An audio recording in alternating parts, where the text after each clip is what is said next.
It's Orin from the Dollar Bin Bandits. I am doing a solo episode today with former guest and host of Toon with Me on MeTV, Bill Leff. Now, last time we had Bill on, it went off the rails, and this one goes off the rails too. But Monday, Monday, December 5th, 8 p.m., prime time special, Tune In With Me, Christmas. We're going to talk about that. We're going to talk about his time at New York Comic Con, Christmas memories, and a whole lot of other nonsense. So tune in, enjoy, and I'll see you on the other side. Happy holidays and happy belated birthday. Your birthday was a while ago. Thank you. And my birthday was a week ago today, and I got the gingerbread. You sent me that giant gingerbread house, which was so nice. Did you really make that? I did. There's a lot of That was so nice of you. And it was shaped exactly like my house. I don't even know how you got the dimensions. It's Google Maps. I mean, you always, I get you're a little shifty about giving me your home address, but I like doing the research. Yeah. So I'm going to find, I did what I had to do. And, I'm always thinking you and I should probably exchange social security numbers to see how close we are in numbers. They're probably close. Yeah. All right. I'd be up for that. I trust you on that. And you said you wanted my credit card number, which is right here. So yeah, I just wanted to check something because I think there might have been some fraudulent things put on there. On my card? I had a feeling somebody told me that. So I just want to double check that for you. You're so kind. Thank you, Oren. I appreciate that. I mean, you got the TV show going and all that stuff. And I know you don't have an assistant because you're modest and you handle your business. I don't need an assistant. But the last thing I need is credit card fraud. It's disgusting. What I don't need that right now. The holidays coming. No. I mean, that's why they say Bill Leff, the man that men admire and women desire. Yeah. That's written on your MeTV bio page. Yeah. That's what my tramp stamp says. Yeah. It was a lot of writing they put on there. Oh, I didn't think they could do it. I keep looking back going, you guys still have room? And they're like, we're almost done. You're going to love it. So yeah, that's great. And that's part of being, growing up and getting your first tattoo. And you went with that one. Yeah. The next one, I'm going to get an anaconda right in the middle of my face. Nice. I think that's going to be a crowd pleaser. We're not going to say anything about it on the show, though. Just totally gloss over it. Just act like it's normal. Are you a fan of SCTV? I do. I am familiar with it, but it was a little before my time. I'm sorry. It would have been before your time. John Candy used to play a guy. His name was the guy with the snake on his face, and he had an electronics store for some reason. And he goes, "Remember, it's me, Harry, the guy with the snake on his face." And he had a giant snake, which isn't probably good for business, but boy, it was funny. It got a good laugh. And I think, with the show, you guys are always taking risks. I mean, there's nothing taboo on that show. Yeah, that's true. You guys we walk the tightrope. Yeah. Toonie, every day. With Toonie, there's, no flips given, as they say. He'll say whatever comes out of his mouth. And sometimes he doesn't have a censor. There's nothing in there. There's no wall up there. It just. Now, when you showed up for Thanksgiving and Toonie wasn't with you, I'm sure people were polite in your house, but you could probably sense a little disappointment that. This is true. We went to Chinatown because no one in my family really enjoys turkey, and we don't like the prep, and we don't like the cleanup, so we go to Chinatown.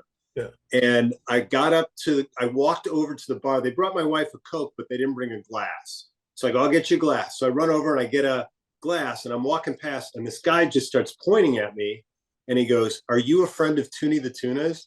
And I go, "I am a friend of Toonie the Tunas." And he goes, "Oh my God." He was a guy who was visiting Chicago from Kansas City. He's a plastic surgeon.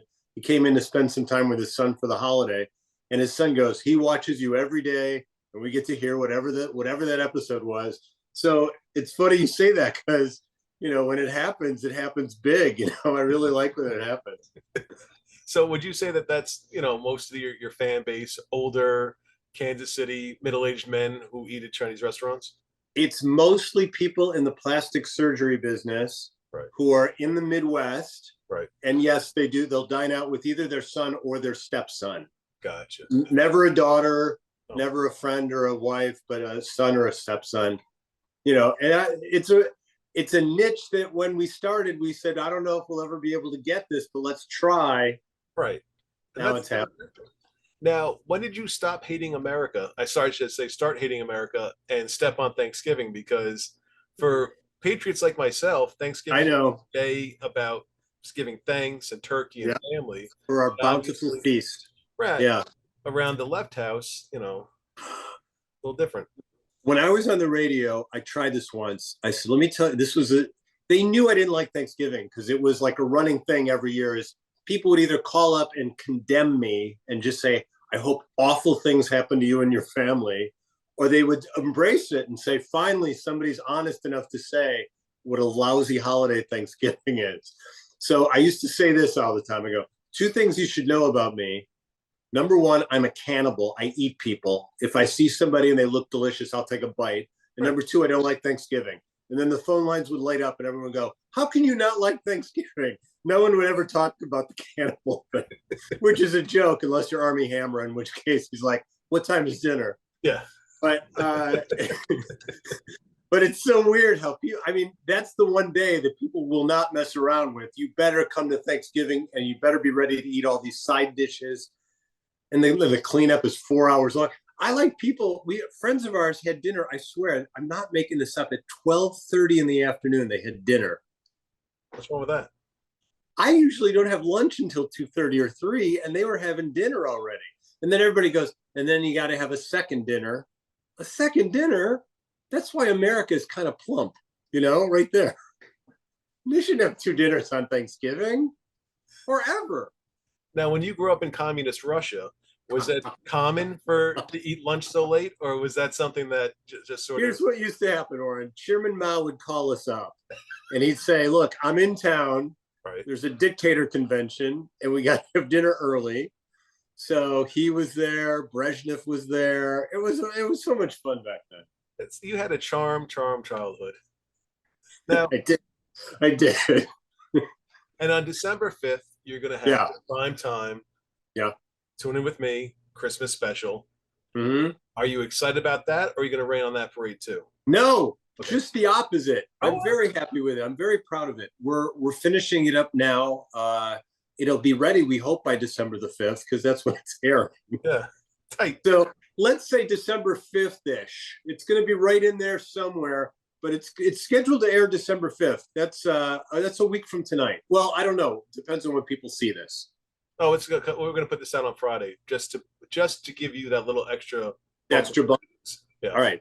So we're 3 days away from the Tune In With Me Christmas extravaganza.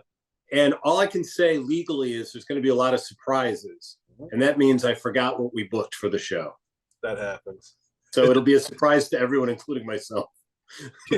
Can we expect maybe a new intro and then the same show as last year, and then some half-assed outro that Yes. commercial? We'll pawn it off as being all original. Yeah, that's pretty much the way it works. But you'll see all of our friends, Joey and Chandler and Rachel, they'll all be there, so they'll be fun.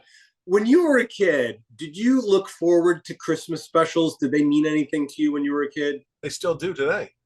I love them. Yeah. Don't you enjoy them? They're really, because it kind of encapsulates everything about, like when Frosty the Snowman's on or Rudolph, stuff like that. Even now, my kids might gripe a little bit, but I'll still watch them because it's just it's a nice feeling. And I really enjoyed the ones that you guys did last year too. Oh, thank you. We're just proud to be a part of that lineup. But I can't tell you how many times as a kid, because these were the days before DVRs or satellites where you could just tape whatever you want, watch it, whatever. So we would be out shopping, Christmas shopping, and someone in the family would go, Rudolph is on in 8 minutes. So we would just dash to the car. We would avoid all traffic, whatever. If there were lights, my mom would blow through it. My dad would blow through it. We'd get home in time to watch it. Same ones every year. And then I liked the ones like you'd have Pat Boone and his family would have a special, and then they'd be singing a song and there'd be a knock at the door and they'd open the door, the whole family, and Johnny Mathis stopped by. I always thought that was so great that celebrity would just stop by for a Christmas special. You see, I actually found one of those last year. It was, I want to say, Bing Crosby, and all of a sudden, Every year. Robert Goulet showed up. Yeah. Started singing with the family, and Yeah. it's people might say it's corny, but they both have beautiful voices. It really You've seen the duet between Bing Crosby and David Bowie, right? yes.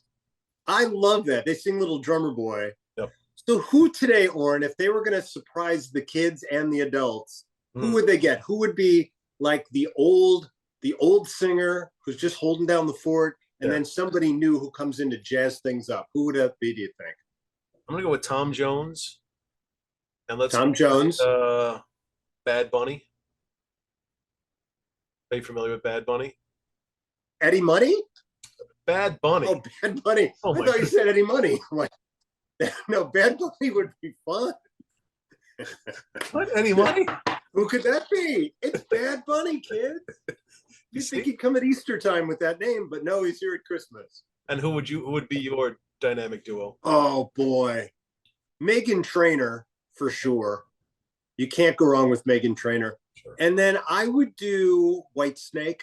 Oh, beautiful. So David Coverdale and White Snake. Yeah, I think that would be. That's old and new together. I'm not sure what song they'd sing. I think probably Simply Having a Wonderful Christmas Time, that Paul McCartney song that true Beatles fans don't enjoy, but I like it. So I think it's a pleasurable song. That's fine. Yeah. Is David Coverdale still alive? Do we know? I think he is. Oh, okay, good. Yeah, I'm pretty sure he is. Well, let's book that. Get that. Even if he isn't, it's more fun if he isn't. You could CGI him in. And if his family's watching, we apologize if he's still alive. Bill said it, not me. Send your letters to metv.com. Do you know the show? Do you remember a show called Real People, or are you too young for that? I'm too young for that. Real People was a show that was kind of like a news magazine show where they would focus on celebrity people, not so famous people, just people who were doing extraordinary things. And one of the hosts was a guy named John Barber. And one time on our radio show, I announced that he had died and how sad it was. And I talked about his career before Real People, during, and after. And then I got a note 2 days later saying, appreciate the attention, but I'm not dead at all. I'm fine. So we had to have him on, and I apologized a lot. And I still sent him a card on his birthday. So he's still alive. He's still very much alive. But I thought at the time that if I pronounced somebody dead on the show, that was it. They didn't have a leg to stand on. It turns out you're live. You know, what can you do? Now, was that the basis of the show for many years? That was the entire show. That was because I would just mention people who I thought were dead. I can't believe that didn't catch on. You know, I think at the time people might have been a little more sensitive, but now with the internet and stuff, you can just say, well, I saw it on Twitter. Right. Blame the internet.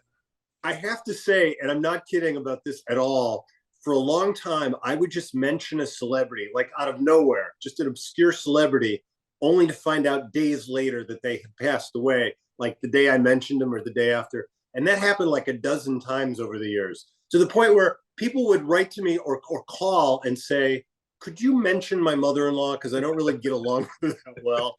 It would mean a lot to me if, you could just help me out a little bit. Is that how the Reaper of the radio station nickname started with you? Yeah, that's why. That was a badass name. What a special talent that is, huh? Did you sit and watch the Star Wars holiday special as a kid? Yeah. Did it really bad, isn't it? Yeah. It's tough because if I remember right, it came out between the first one and the second one, right? Between New Hope and Empire Strikes Back. And I was living a Star Wars life like you couldn't believe, like nothing could get in the way.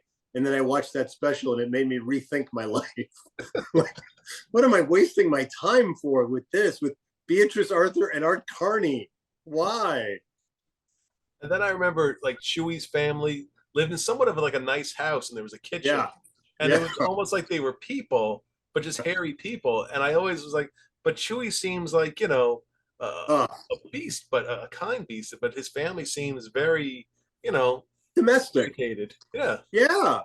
I don't know why. Yeah, I don't know why. I mean, why did they do anything? They saw dollar signs, so they said, let's put out a Christmas special.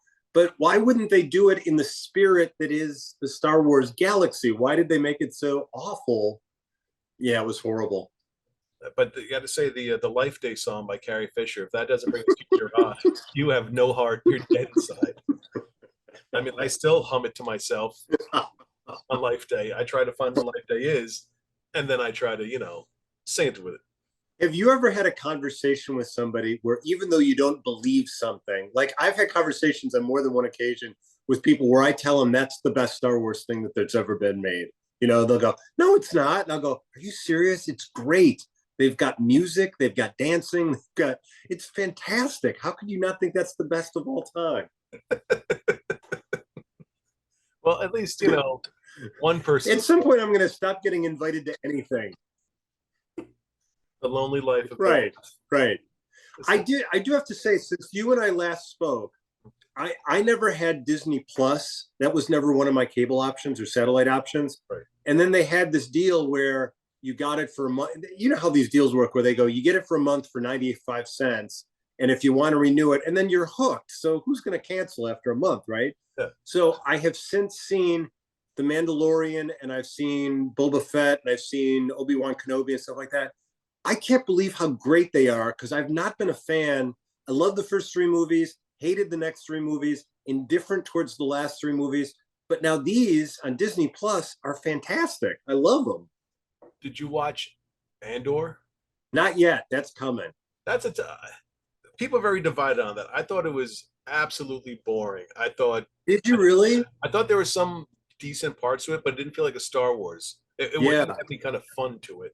Yeah. It was very like procedural of, the beginnings of a revolution. Yeah.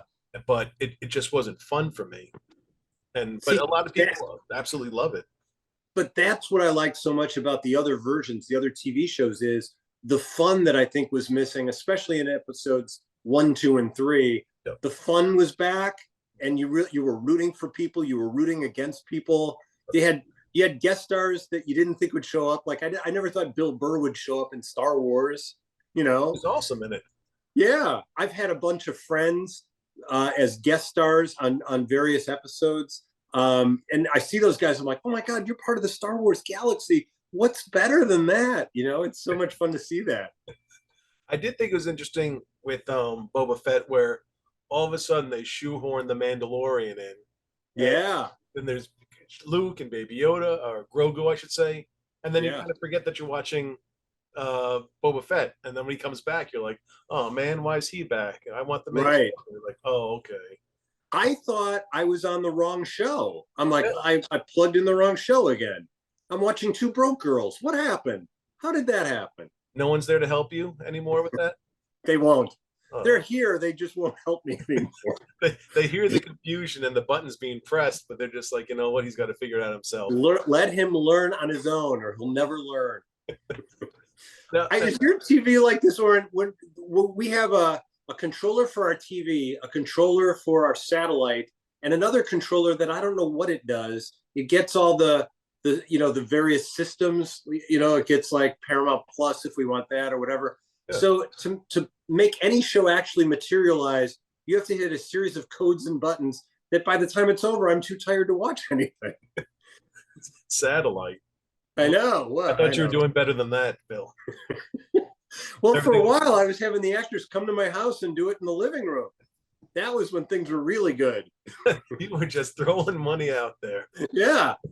And that dried up after a little while. Jason Momoa was here like almost every week for a while. It was crazy.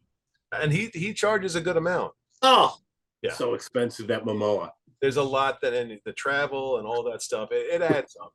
It sure does. He's not a sure does. Now, you and I don't know if you've talked about this in the past. I hope you have. But you and I share a similar background in that your mom is Catholic, as my mom was, and your dad Jewish, as my dad is. Yes. Right? So does that mean twice the holidays for you? Yes. Isn't that fantastic? It was a lot of fun. Yeah. And Hanukkah gifts were always, they started off nice, but as you got older, they kind of went down the wormhole of maybe some pencils or a thing of stickers. And, Did you really just get pencils one year? I got pencils one year, and I was just like, it didn't even have my name on them. I'm like, they're like, well, these are things you can use. Like Hanukkah is about things that you can use. I'm like, no, it's not. What about you? Did you get good stuff every year?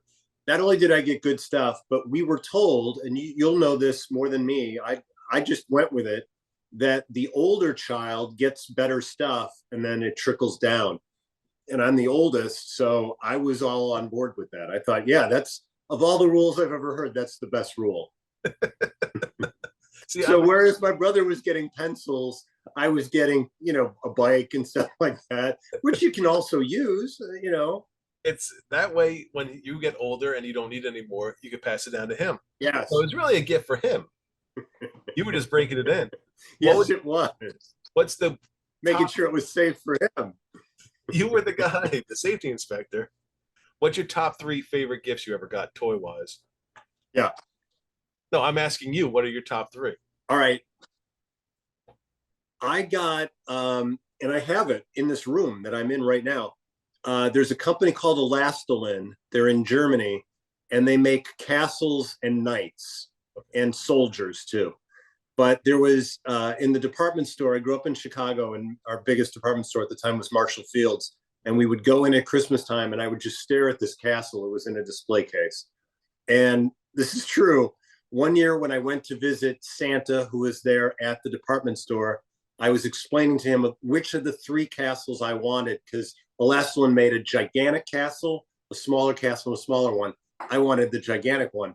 So I'm telling him this, and he's like, so is it in the middle? Is it on the left? And I'm explaining, and I go, come here, come here, come here. So I took Santa by hand over to the toy department, and I showed him, and I go, it's this one. I don't like the other two. I just want this one. He told my parents that was the only time that he had been removed from his post by one of the kids. Well, when Bill Leff wants something, Bill Leff gets something. I gets it. Yeah. That's the important thing. And did So that was number one. I had a miniature pool table one year that was like, I wanted a real size pool table so badly, but we didn't have space for it in the house I grew up in. So they got me this like third of a size pool table where it was already warped. Like by the time we set it up, it was already warped. But I played it every day for like a year. I never missed. I thought it was really fun. And then the third one was anything Mego, anything that Mego made, I was on board with. I loved it. How about you? What were your top three? I say number one, I got Ewok Village. Oh, And I thought that was awesome, but I was also very impatient. And my dad took it out of the box. I was like ready to play with it. He's like, no, I need to put it together. And that didn't sit well with me. oh no, you want to play right now? I had to. I had the Ewoks in my hand. Where are they going to live? Yeah. At this time, he was wasting my time at this point because I do have to say, tip of the hat to you, because that was one of their better. That was from Kenner, of course, Yep. And that was one of their better Star Wars play sets. That was a great toy. That was a nice one. Yeah. And number two, it wasn't a toy, but I got the 1986 Topps whole set. I didn't know such things existed. And just going through cards I had never seen before. Like I stayed up all night just looking at these cards. I was absolutely in love. I guess that's a good gift too. Yeah. Number three would be I don't know. You can't really buy them now, but my dad would always buy me this arsenal of toy guns. Yeah. One looked like an M16, one like an Uzi. They made noises, and I thought I was just like in absolute heaven. I thought it was the coolest thing in the world. My mom later hid them a couple of days later. But for a few brief shining moments, I was a regular Rambo. But I do remember very well, they got me out of nowhere. It was a Swamp Thing figure, and it had a plastic stand. And the trick of it, you could pull off Swamp Thing's arm and then stick it back on. And I said, wow, how cool. I did it once. So then I decided to take him all into pieces and then try to put him back together, and it did not work. Swamp Thing went right in the garbage after that. Oh. That's not fair. No, Santa, I don't know what was going on with the elves putting that one together, but shoddy craftsmanship. Sometimes, you know how they always say, don't buy a Plymouth on a Friday? Because I don't know why they say that, but maybe the elves were under the same influence that the Plymouth workers were under on a Friday. I don't know. It was the 80s. There was a lot of cocaine going on. People had things going on. Tell me about the ones that got away. What were the things you wanted for Christmas really badly and you didn't get them for some reason? Boy, how much time do we have? There's a lot, right? It's a lot of things that I thought I really needed, like G.I. Joe. Well, the big one, of course, and it would never happen, the USS Flag, Yeah. GI Joe. I mean, I it would have been a crazy day if that came into my house. That's the aircraft carrier, See, right? I think it's 7 feet long. I've seen it a couple of times. It's the biggest play set that anyone's ever made.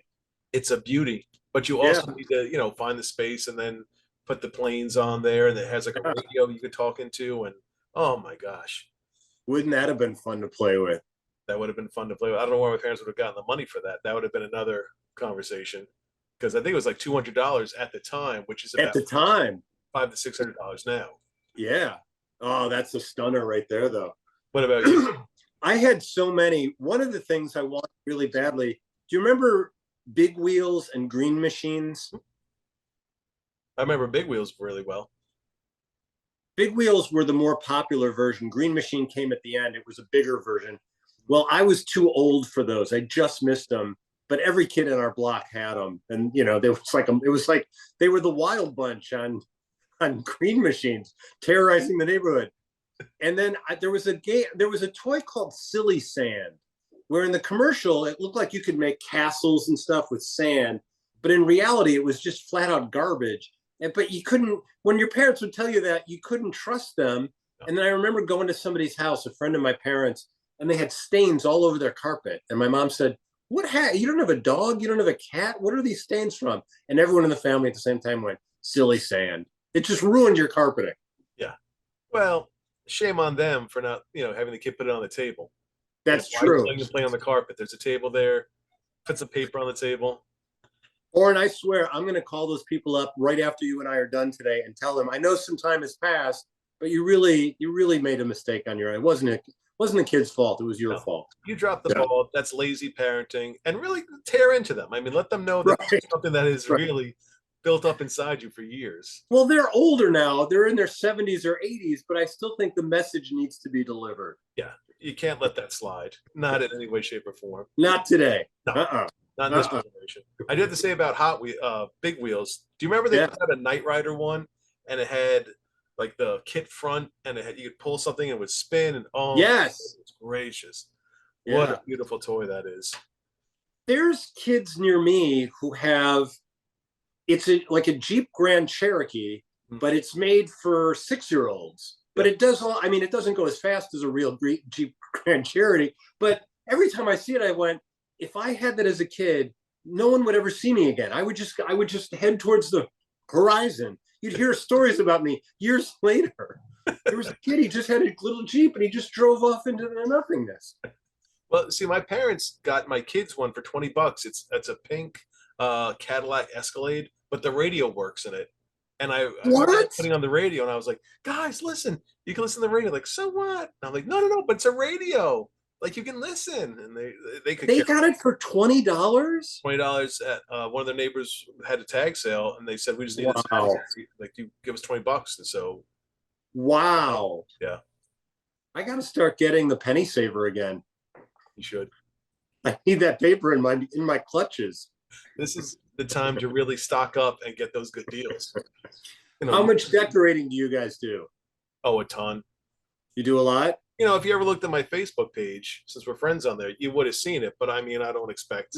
Tell me what's on there. I will look as soon as we're done. The front of my house with all the balloons and stuff like that are out there. The tree's up. We have Little Santa Village right behind the tree, and then upstairs we have a whole bunch. I don't put my inside of my house because that's private. Oh man, yeah, that sounds excellent. Can you set it all up yourself, or do you get a service? You do it. Yeah, that's the way it should be. What about you? We don't do that much outside, but inside I do a whole room that's Department 56 Snow Village. I do an entire room. The tree is my wife's doing. Now, I don't know if you and your wife had this discussion. I think most couples have it at some point. Colored lights on the tree or white lights on the tree? I'm a colored lights guy. I am too, but guess what color we have? White lights. Yeah. I hope you grumble every time you walk by, or maybe a snide comment like, Here it is. Yeah. The end of civilization. I mean, I don't want you to ruin her holidays, but at the same time, let it be known that it's not what you would like to have. I suggested, and this is not a brilliant compromise, but I said, how about this thing where we do colored lights one year, and then we alternate and do white lights the next, and back and forth and back and forth. Right. And then we voted, and even though there's only two of us, our daughters were too young to vote. It came back. She read the votes privately, and it came out 2-0 somehow. But I know I voted. I wanted colored lights. The math doesn't lie. She, No, I guess not.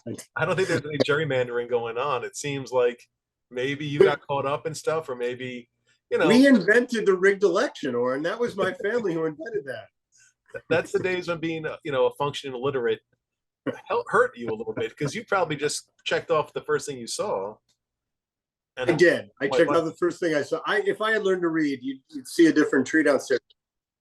I always thought that the colored lights were more whimsical somehow. And I don't mean the LED ones that have a weird kind of a burn to them. No. I like the original, the tried and true old electric ones. Yeah. That are UL approved. I don't know who UL is, but I'm glad he approves of them. Those are the kind. But the white ones, I've been told by my wife, have more of an elegance to them. That's what I've been told. Well, listen, she's right. She's right. No, she's right. And they look fantastic. And also I was told, and you tell me if she's lying on this, they show off the ornaments better, because with colored lights, you're getting like a greenish version or a orangish tinge. But she said the white ones, you're just getting the ornaments. It's better. Now she's kind of pushing it. Yeah, I think so too. The elegance I can understand, but now she's trying to put science behind it. No. It just looks nice, because you might have a news crew, you might have a documentary people come into your house, right? Because they want to see what the guy from Toon with Me is up to. Yeah, that beautiful Christmas tree with the white lights. Yeah, that's going to show that. I know. I just at this point I just do what I'm told. Now, do you ever put tinsel on the tree? Yeah. Do you really? Yeah. They still make tinsel? Yeah, they still make tinsel. It's not the really old-fashioned kind that you see in Dickens things, where they just kind of, this is more, I guess it's more garland than it is tinsel, but it's in the tinsel family. All right. I never see it out there anymore. I remember as a kid we had it, but I haven't seen that in years. But we put it on the tree, and then if there's any left over, I wear an outfit made of tinsel for the whole month of December. That's a family tradition that can go from generation to generation. Yeah. You do it. Would you bring that on the show? Sometimes my Aunt Judy will go to Burger King and get me one of those crowns, and I'll wear that too. And it looks like I'm one of the three wise men. So there are times you will wear something other. Oh, hold on a second. Oh my gosh! I have to. I'm recharging. I'm sorry I interrupted. There are times where what? I thought that somebody attacked you for a second there. I had 911 dialed on my phone, but again, I don't know your address, so I couldn't tell them where to go. We bought a house right on the San Andreas Fault, so a lot of times you'll see my family will just be behind me floating through the air as we suffer through another earthquake. It's really, when we did it, I'm like, this is going to be dangerous, but it makes it more interesting. And it saved you some money. Yeah, it did. That's money you can put to your toy collection, because at the end of the day, we can't get anyone to insure us, but it's more fun this way, I think. Now, is there a single thing that we've said or done that is usable for your show? I don't know if there is. I think people sit there and they just feel like they kind of walked in the middle of a conversation, like, is he going to talk about like cartoons or comics? Yeah, if you want to, we can do whatever you want. Listen, we're having fun, and that's the main thing. I know, that's what's important. Now, are there going to be new cartoons or the same cartoons as last year in the special? There's a couple of repeats. I think there's two repeats, I think, and then there's some new ones. And we had just gotten word. I don't know if I'm not supposed to say this one, but I'm going to say it. Have your finger on the dump button, because there could be all sorts of legal issues. Let me call my lawyer. We have become very close with the Fleischer family, Max Fleischer's family.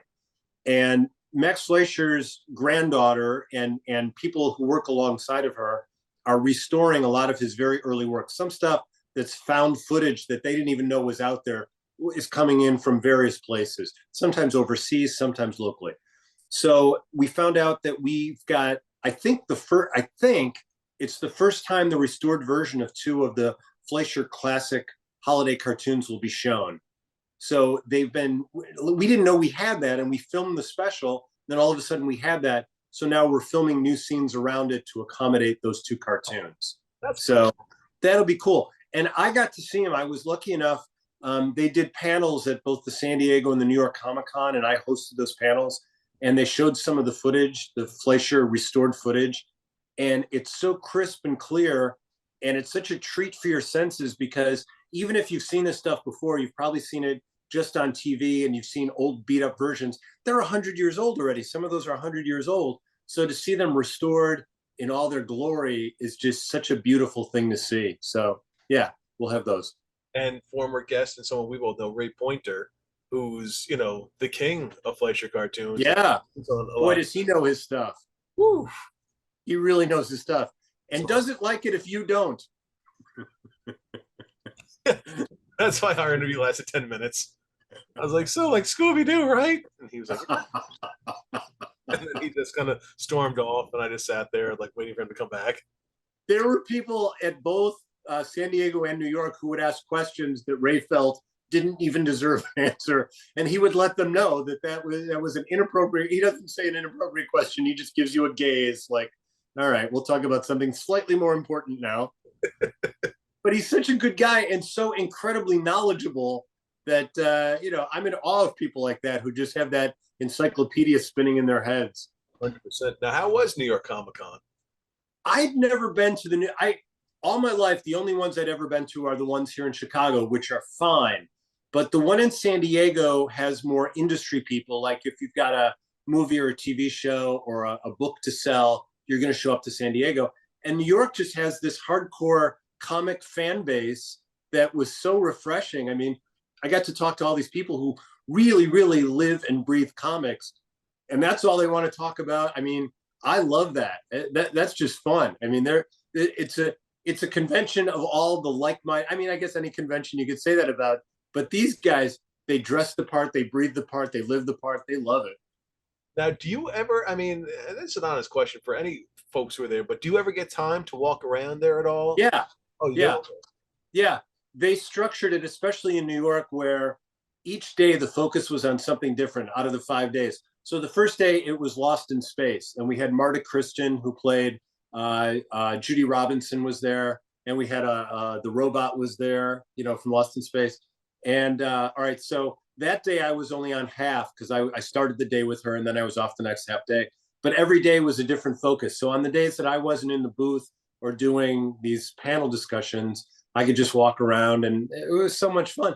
I knew Japanese animation was big, but I saw all these people who I don't believe knew how to speak Japanese other than to watch it on film in front of them and repeat the dialogue. It was like a sect, they would just line up and they'd show a Japanese animation great moment, and they would all say the lines along with it. I'm like, wow, that's impressive. I said, that's dedication to the cause. Now, did you buy anything? I spent very little money. And for no reason, because I'm always looking. There's always stuff I want to get. But what I did do is I saw products that was coming out. Like I mentioned Mego before. So when I was growing up in the 70s, Mego was the premier action figure company, hands down. Nobody came close. And this is their 50th anniversary. The first Megos came out 50 years ago. So as of this week in stores, you can get Batman, Robin, and Superman, and there's more coming in the original boxes. The costumes are the same. They've done everything the same. They made the body a little bit better. You can't tell by looking at it because it's got a costume on. But I was at their booth looking at the prototypes for what was coming, and I'm like, oh boy, I shouldn't be hoping that it was 3 months down the line or 6 months down the line, but I want these so bad, and I want them right now. And they're coming. I've pre-ordered a couple of them. All right. So yeah, good to see all that stuff. Yeah. And Funko continues to astound me. Yes. Because I've never seen a company license better than they do. They just get everything.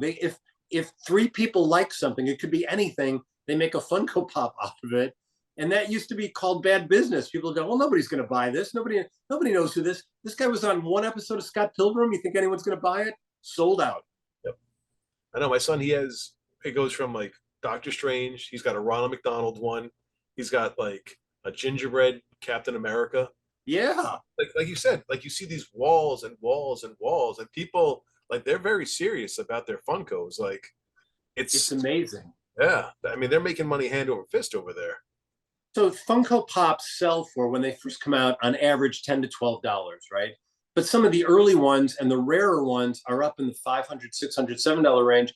And I saw kids, like there were some booths where they would have all the common stuff out front, and then if you wanted something valuable, it was in the back of the case. I saw kids spending $300 and $400 like it was nothing, just to get one or two that they needed to complete a set. Like, wow, I couldn't have pulled that off when I was 12. Good for you. Congrats. If I spent like $10, like I'd feel guilty, like, oh my God. Yeah. But yeah, not there. Like, oh, that'd be a hard conversation to have with a life to justify. I know. I know. I know. It's very rare. There's a set now that Kenner makes where they're retro Marvel Legends. So they're 3.75 inches. They're a little smaller than your standard figure. Most standard figures now are 4 inches. They're a little bit shorter, and they're already on series 7 or 8, I think. There's always 5 or 6 in a series. And the packaging is beautiful, very vibrant colors. The look of all the heroes is like, I'd say late 70s, early 80s. It's that version of them. And that's the one right now I'm trying my best to complete. I only need 1 or 2 more, but they keep coming out with new series every 4 or 5 months. But, that stuff keeps me in the game. Whenever I see that stuff, I'm like, how could you not want these? They're perfect. Well, let me ask you this as a collector. Do you think toys like that, like the new Migos you're talking about, 20 years from now, do you think they're going to go up in value? Or do you think because they're so out there now, or that, the mystique of the original toys is not really on them, that they're not going to go up so much? It's along the lines of, I know how much of a fan you are of baseball cards. It's similar to baseball cards. Like once the industry figured out, wow, there's a lot of people collecting and they'll buy whatever we put out, I think it's become a little bit of that. The 50th anniversary figures of Mego are really for people. They're for 2 people. There are people who collected them at first, back in the original incarnation. And then they're for kids who see them and go, wow, my dad used to talk about these, and they're right there. I'm going to get 1 or 2, and see what I like. Yeah. It's just so much fun. I was in a shop the other day and I saw them on a shelf for the first time. And I went, oh man, I love time machine moments like that, where you go, I remember like being 10 or 11 and seeing it in a shop, and there it is, just on the same peg, just waiting to be purchased, And that's the great thing about the Star Wars figures they're doing now, where it has like the photo from the film and then there, and you're like, oh, the blue, the box with the black around it, and you're just like, yeah, awesome. And I just don't know how. Like when I was a kid, your average Star Wars figure was just under $2. It was $1.97 on average, right? So now those new ones, like the Black Series and stuff, they go for $14 or $16 each. So if you're a completist, if you're somebody who wants a whole set of something, you got to sell a kidney, just to get a set of the Stormtroopers. Yeah, they're not cutting you any deals. I mean, no. Just hoping that prices go down and they're so overstocked that they'll clearance for a little bit. But yeah, they're not. It's an expensive time to be a collector of stuff like that. Oh yeah, and I always think maybe to make up for it, kids will go, I'm only going to buy my favorite 3 or 5 figures and display those, and that'll be the end of it. But no, I've got friends with kids who are, they have to have every one, and I get that. There's nothing wrong with that, but boy, it's pricey. That's part of being a collector. Yeah. Well, I was going to show you, to get you in the holiday spirit, a couple of Christmas comics. What have you got? First of all, oh, look at how beautiful that is. Now, isn't the artwork is stunning on that? Yeah, you have inside, now I don't believe they have too many things to do with the holidays, but Ross Andrews, Steve Ditko. Yeah. Of other books, but let me show you the back. For some reason they showed their yeah. The artwork is just so beautiful on those. Now I didn't have the Marvel one of that, but there was a DC version and I had that one.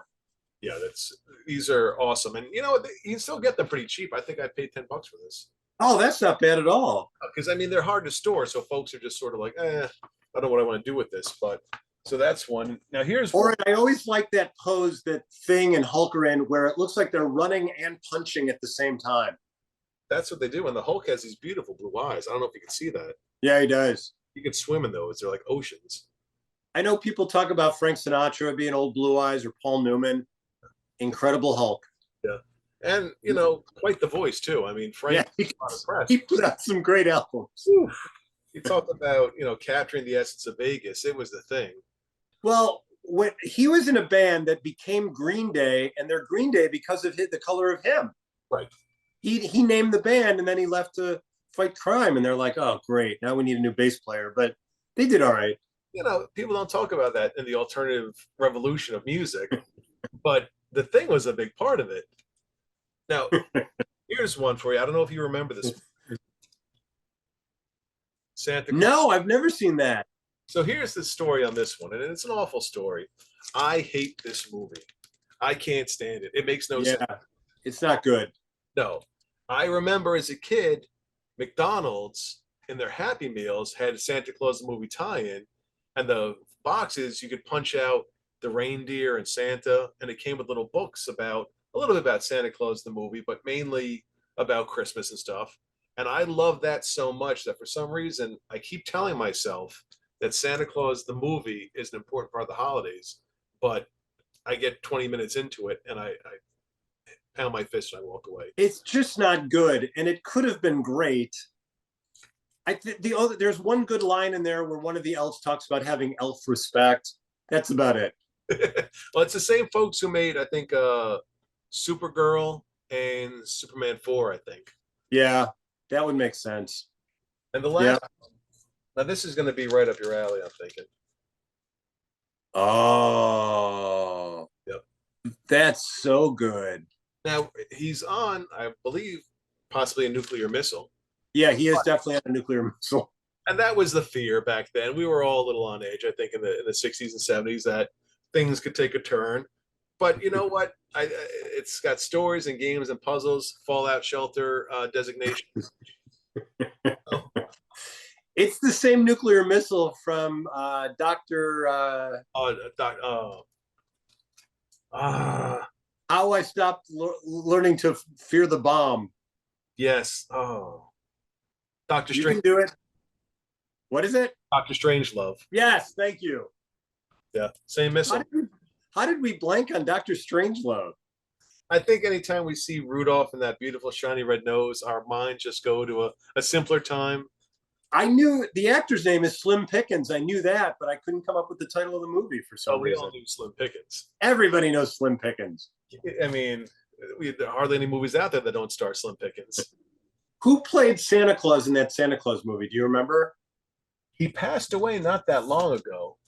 I think he's a guy that used to play Santa Claus on shows and stuff, right? I think so. It's David somebody. Yeah, David something. Let me see if it's in here.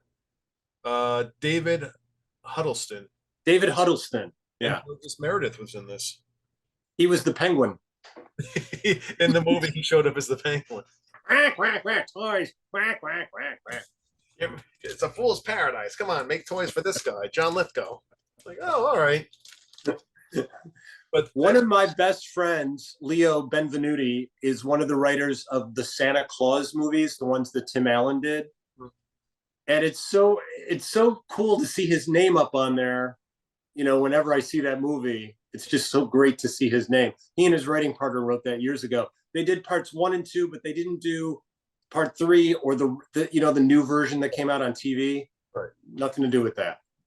That's unfortunate. Yeah, well, he'll be okay. Are you sure? Yeah, he'll be fine. He started a GoFundMe page. No, don't. There's no reason for that. There's no reason for that at all. All right, give me the best Christmas Carol song of all time and the worst. Best Christmas Carol song of all time has to be, I guess, the Christmas song. Chestnuts Roasting on an Open Fire. I believe that's what it is. That's the Nat King Cole version, then. That one, and anything made after, I'd say, 1975 is probably the worst. Probably the worst. Yeah. If it's not from the 30s to maybe the late 50s, early 60s, that's Yeah. fine, beautiful Christmas song time. No, thank you after that. What about Yeah. If I could only listen to one, and sometimes it feels like that's what's happening because the local Christmas station only plays 8 songs, so you get to hear it over and over and over again. White Christmas by Bing Crosby is, in my head, that's the go-to Christmas song of all time. I don't think it's the most melodic or most beautiful, but it's the one that reminds me most that Christmas is always, just around the corner. And the worst is the Jingle Dogs, where they're singing Jingle Bells, but they're barking it. That makes me violent. That makes the FBI calls and goes, "Everything okay at the house?" No, go, "Yeah, everything's fine at the house. I'll get through it. It's almost over." But that's just obnoxious. Yeah, there's no need for that. Dogs, they have their own. And also, dogs don't celebrate the holidays, Also, I'm not a big fan of Dominic the Christmas Donkey. Did you ever hear that song? That one. Like my kids love it. Do they enjoy it? Yeah. Yeah. Well, you don't like ethnic things, and that's a very ethnic song. That's not true. I love ethnic things. Oh, I'm sorry. I misread. Just to prove it, I will invite you out for Armenian food anytime you want. You just pick the day, and I'll take you to for Armenian food. All right. And I will dress. I'm not Armenian, but I will dress in traditional Armenian Christmas garb. That's beautiful. That you would take it to the next step. And point me in the right direction of what to order because it's all new to me. I've never had it. Oh, I don't know. Adventure for both of us. Yeah, it'll be fun. Now, after we look at the menu and kind of make eye contact and say maybe there's nothing on here for us, what's the excuse we make when we have to go? Like, oh, my friend's gallbladder just exploded. We've got to go. But we'll be back. You can bet your bottom dollar we'll be back. I'm so very sorry about this. Oh, of all the time. Look at his gallbladder. He knew it was faulty, but why did we come here? This is ridiculous. My mistake. More time. But no, I hope that happens someday. That would mean a lot to me if that could actually come true. I'm gonna, start making things happen. I'm gonna look up online what to really, get my gallbladder fired up, and so that moment can happen.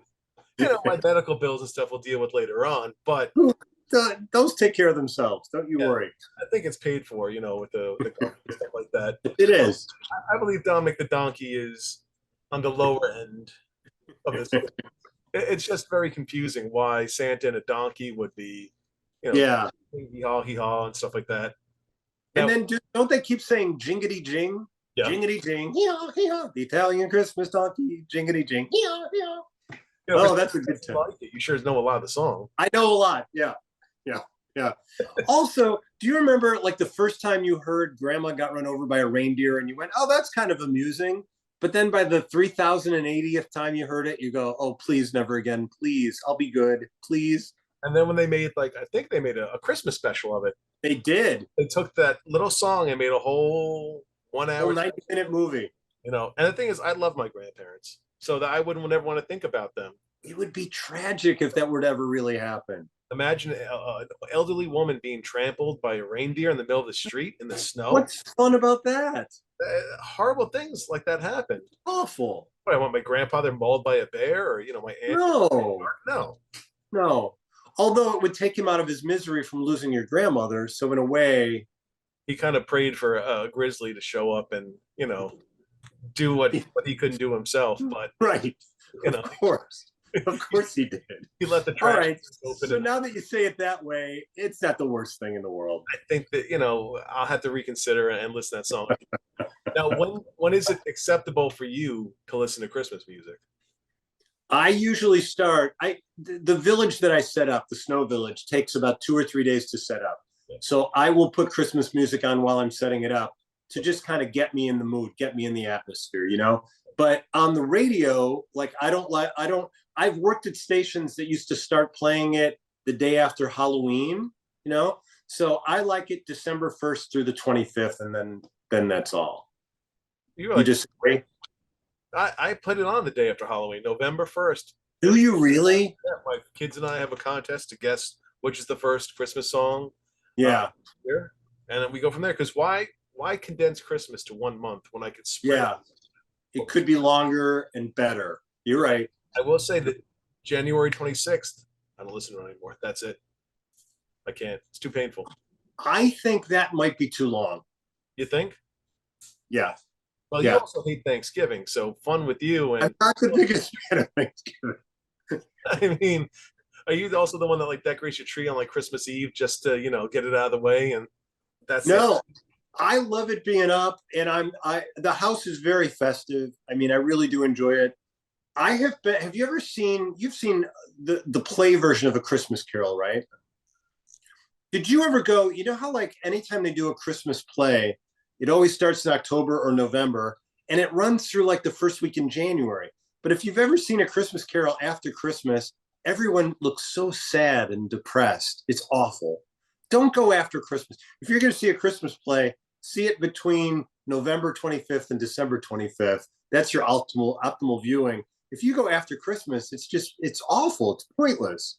I took my daughter many years ago to Disney on Ice in I guess January, February, and it was a Christmas themed thing, and I'm just sitting there, Yeah, depressed and like, yeah. a year I have to wait, and now they're doing all this, and Minnie lost the wreath and stuff, and I just, I faked my way through it. I still think that the title Disney on Ice is the funniest thing in the world, considering the rumor about Walt Disney being cryogenically frozen. I think that was Disney's way of just saying, let's have a little fun with this and see what we can do. We all know Ted Williams is officially cryogenically, well, his head is. See, if Ted Williams was going to do a musical, it should be like Go to the Head of the Class or something like that. It would be their answer to Disney on Ice, where it's just a bunch of dancing Ted Williams heads coming out. That's something you can put that together, make that a skit on the show. I don't think anyone would be offended. I think the No, baseball fans not at all. would be ruffled the wrong way. You decorate the toy room there, or is that? Yeah, Oh, you do? yeah, Wow. I yeah. thought that'd be a hands-off area, that because you wouldn't want. I put the Christmas stuff a little bit more prominent. You know what I mean? Like I've got a bunch of Rankin Bass stuff. So all that stuff is moved to the front of the case so people can marvel at it.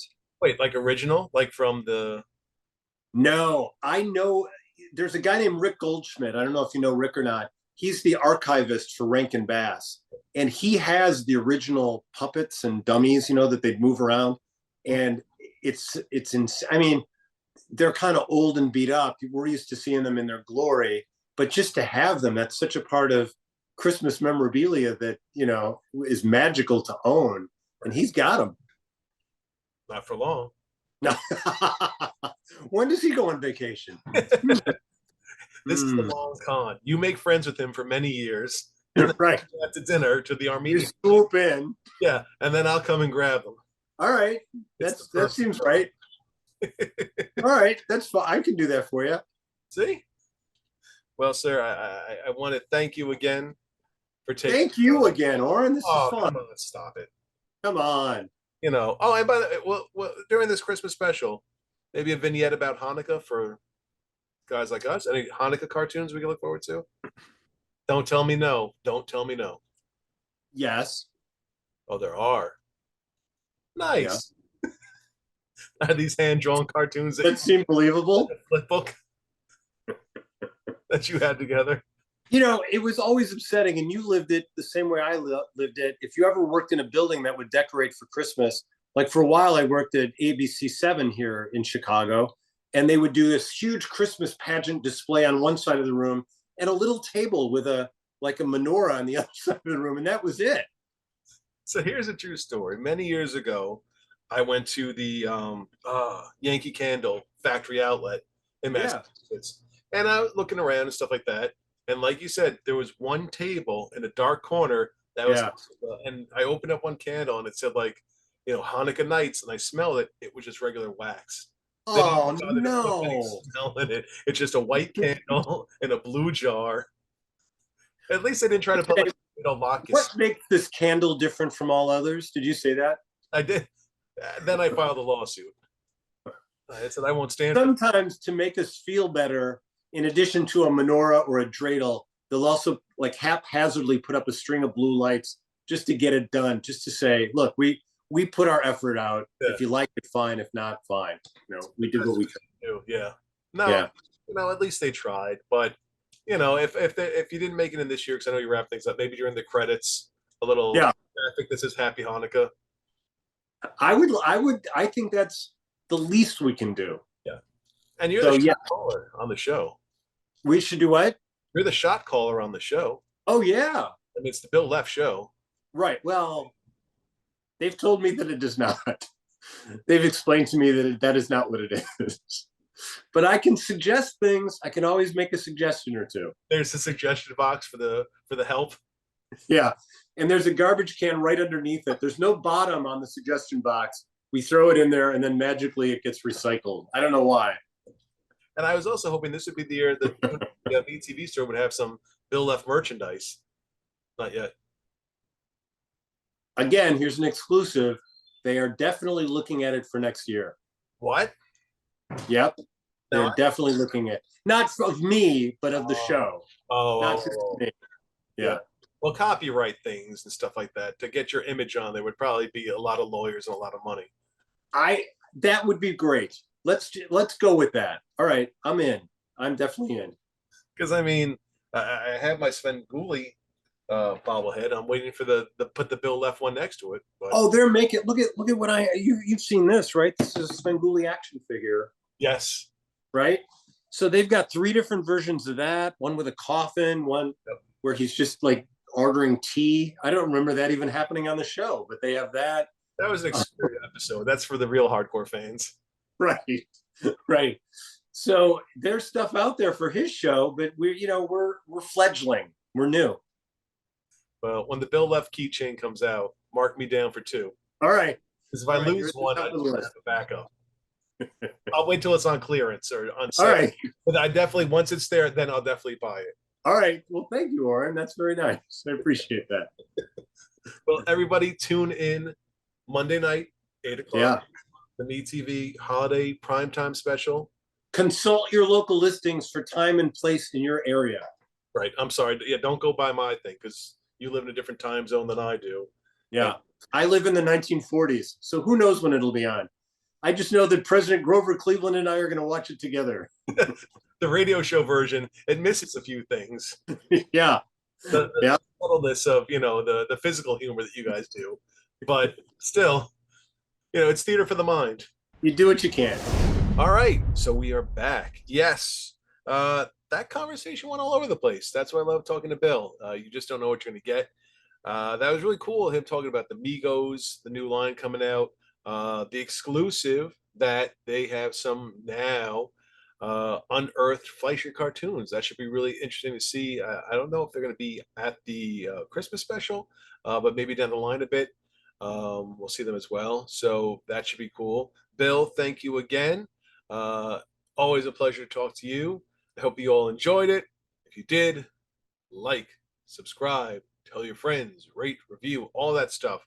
Help us grow the Diamond Bandits. And we will talk to you soon.